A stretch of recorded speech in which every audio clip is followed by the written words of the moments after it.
শুনছেন? চলে গেল। আপনারা জানেন ইসকন মন্দিরটা কোথায়? আমি মহা বিপদে পড়েছি। কেউ যদি জেনে থাকেন বলুন না, মহা বিপদ। দেখি, ও ভাই শুনছেন? আমাকে দয়া করে বলবেন ইসকন মন্দিরটা কোন দিকে? আমার খুব বিপদ। হ্যাঁ, আমি জানি তো, কিন্তু আপনার কিসের বিপদ? প্লিজ প্লিজ, আমি সব পরে বলবো। এখন আমাকে ইসকন মন্দিরে নিয়ে চলুন, খুব তাড়াতাড়ি। আপনি কি কোনো ভয় পেয়েছেন? আরে আসলে আমি ভূত। আরে না, আমি গীতা। আরে না, মানে আমি জমা নয়। কি যে বলছি। আরে আপনি তো আগে আমাকে ইসকনে নিয়ে চলুন। দেখি মনে হচ্ছে কোনোভাবে বিচলিত। ঠিক আছে, চলুন।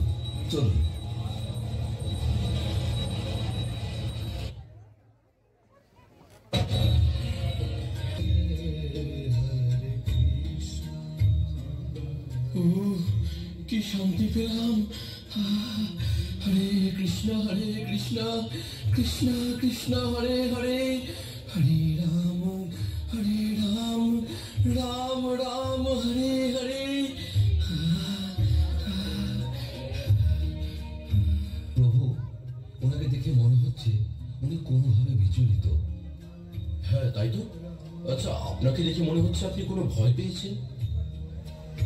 আর বলবেন না প্রভু, এই প্রাণ নিয়ে যমালয় থেকে ফিরে এলাম, আর আমি গীতা ছাড়া থাকবো না।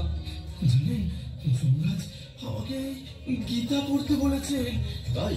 কিরকম? সে অনেক কথা।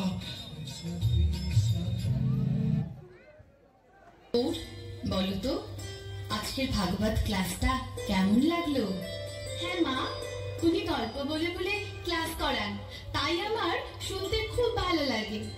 জানো মা, আমার বেশি ভালো লেগেছে মাধব প্রভুর কীর্তন। আমি তো খুব নৃত্য করেছি। তোমরা তাহলে নাচানাচি করতে গিয়েছিলে? ঘরের নাচার জায়গা নেই? জানো তো, আজকে কার্তিক প্রভুর বাড়িতে গীতা পাঠ ছিল, তাই ওকে নিয়ে ফেরার সময় একটু ঢুকেছিলাম। হ্যাঁ বাবা, আমি তো খুব মজা করেছি। তোমার পড়াশোনা নেই? গীতা পাঠ করতে গেছো, কীর্তনে গেছো? যাও, ভেতরে যাও। ওকে এভাবে বলছো কেন?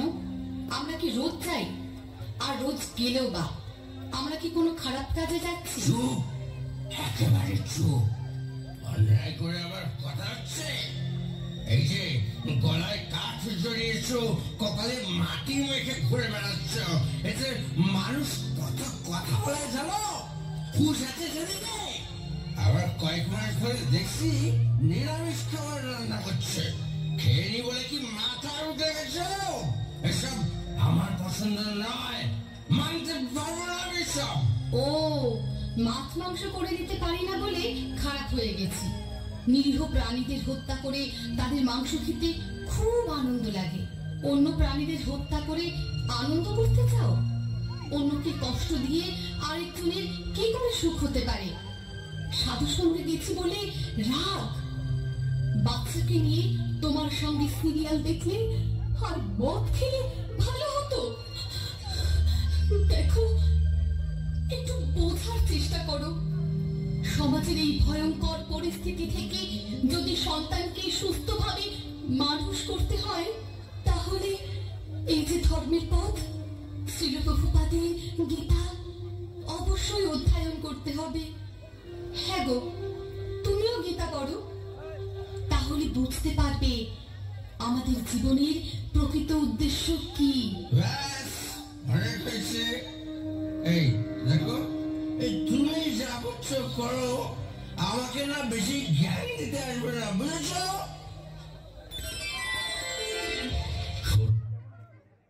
নিয়ে যাওয়া হচ্ছে।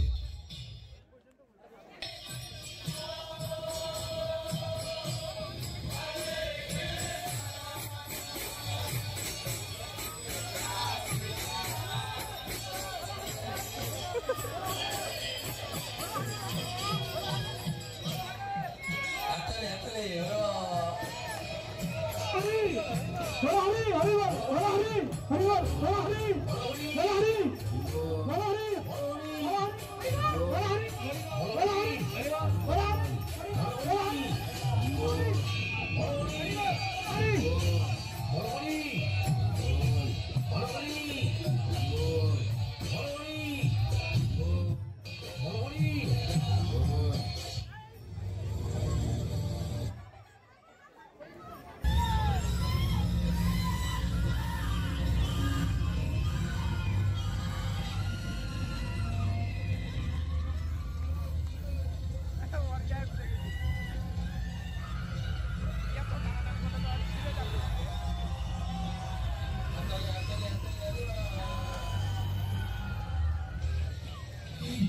তোমরা আমাকে কোথায় নিয়ে এসেছো?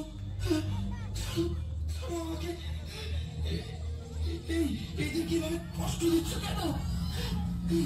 তোমরা কি আমাকে ছাড়ো, আমাকে ছাড়ো, আমি বাড়ি যাবো। চুপ করে দাঁড়া এখানে। পাপ করার সময় মনে ছিল না? ছেড়ে দাও। এখানে এখানে সব কি হচ্ছে? তোমরা আমাকে কেন এনেছো? এখানে সবার কর্মফলের বিচার হচ্ছে। আর ওই যে দেখ, ওই যে ওখানে ওরা শাস্তি ভোগ করছে।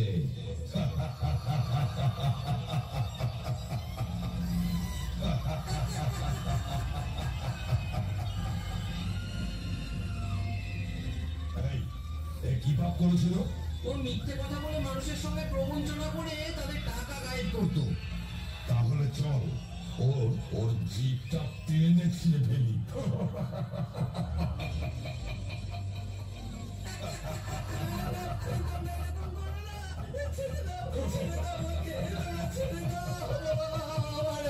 ছিঁড়ে ফেল, জিভটা টেনে ছিঁড়ে ফেল।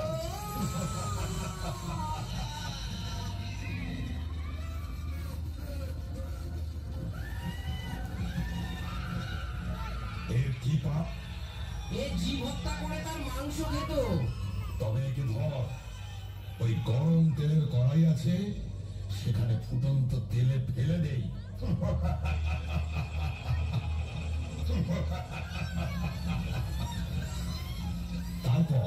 তারপর ওইদিকে যে রুরু নামক নরক আছে, সেখানে ফেলে দেবো। ওখানে সাপের থেকে হিংস্র রুরু পিঠের কুণ্ড আছে। তারা কামড়ে কামড়ে ওর মাংস খাবে।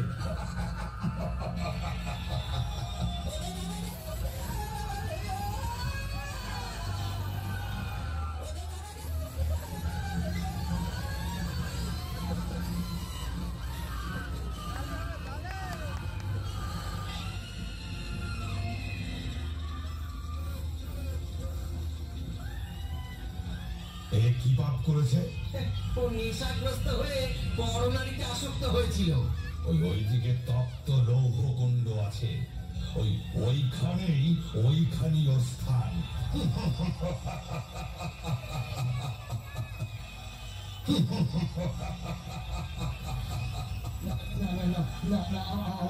আমাকে ছেড়ে দাও। এই কাজ আমি আর কখনো করবো না। ছেড়ে দাও।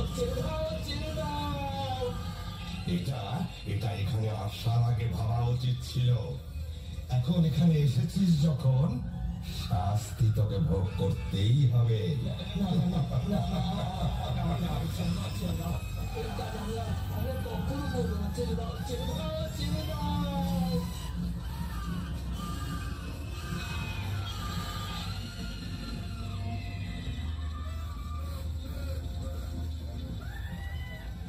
এর কি অবস্থা? এই পাপিষ্ঠ পরস্ত্রী হরণ করেছে। তবে যাও, ওকে ওই জ্বলন্ত অগ্নিযুক্ত লৌহখণ্ডের সঙ্গে বেঁধে শুলের আঘাত করো।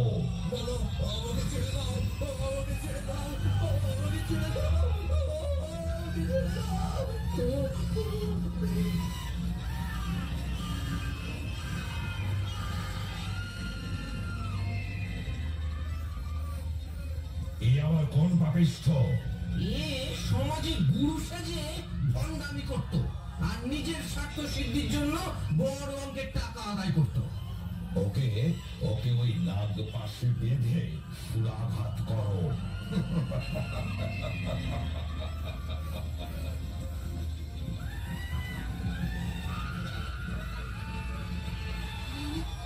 ওকে মারছো কেন?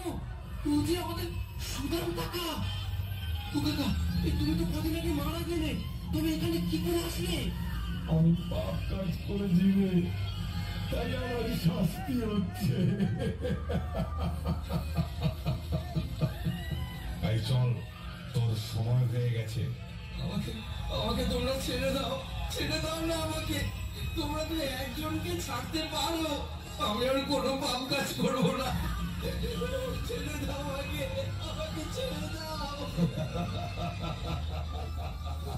চল, মহারাজের কাছে চল, তারপর ঠিক যেখানে যাওয়ার সেখানেই যাবি।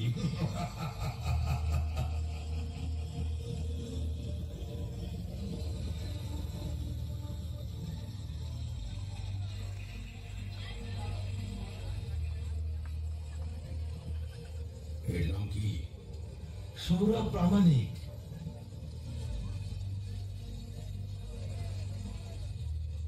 আরে একটু এখনো সময় হয়নি, তোমরা ঠিক করে কাজ করতে পারো না।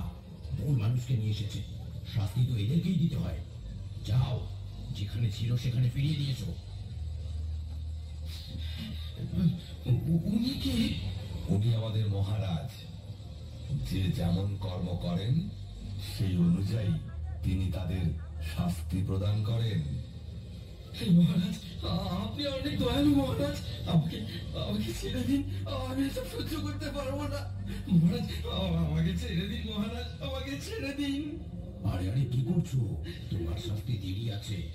এই যাও, ওকে মর্তলোকে পৌঁছে দাও। মহারাজ, আমার একটা প্রশ্ন আছে। আমাকেও কি এইরকম শাস্তি পেতে হবে? হ্যাঁ, যে যেমন কর্ম করবে তার তেমনই শাস্তি হবে। মহারাজ, মহারাজ, কি করলে এই সমস্ত শাস্তি ভোগ করতে হবে না? বলুন না মহারাজ, আমি আপনার শরণাগত।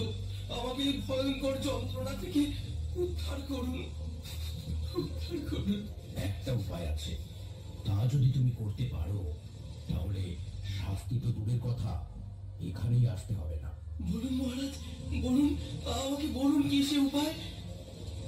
মর্তধামে অভয়চরণ ছিল প্রভুপাদ নামে এক মহান ভক্তের লেখা শ্রীমদ্ ভাগবত গীতা যথাযথ গ্রন্থ আছে।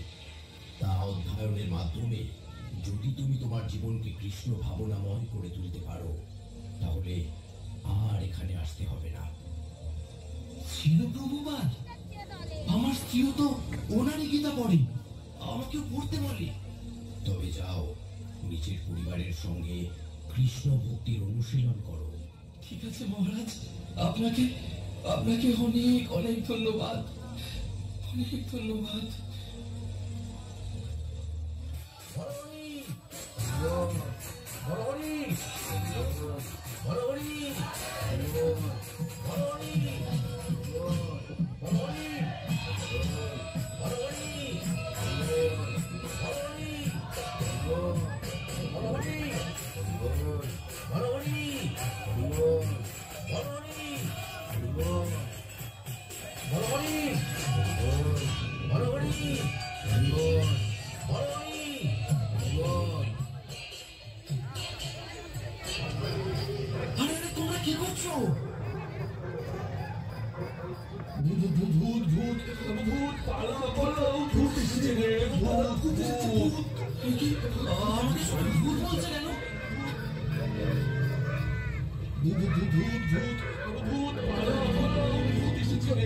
তুমি যেহেতু মারা গিয়েছিলে তাই সবাই তোমায় ভূত বলছে। এখন তুমি ইস্কনে যাও আর গীতা পড়ো। শুনলেন তো প্রভু, তাই এখন থেকে আমি গীতা ছাড়া এক মুহূর্ত থাকবো না।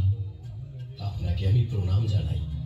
আপনার স্ত্রী অনেক ভালো ভক্ত হওয়ার কারণে আপনি জমালয় থেকে ফিরে এলেন। তাই এখন বাড়িতে ফিরে শ্রীকৃষ্ণের সংসার গড়ে তুলুন। হরে কৃষ্ণ। চলুন আমরা সকলে মিলে একসঙ্গে কলিযুগের যুগধর্ম হরে কৃষ্ণ মহামন্ত্র উচ্চারণ করি। কৃষ্ণ কৃষ্ণ কৃষ্ণ হরে হরে হরে রাম রাম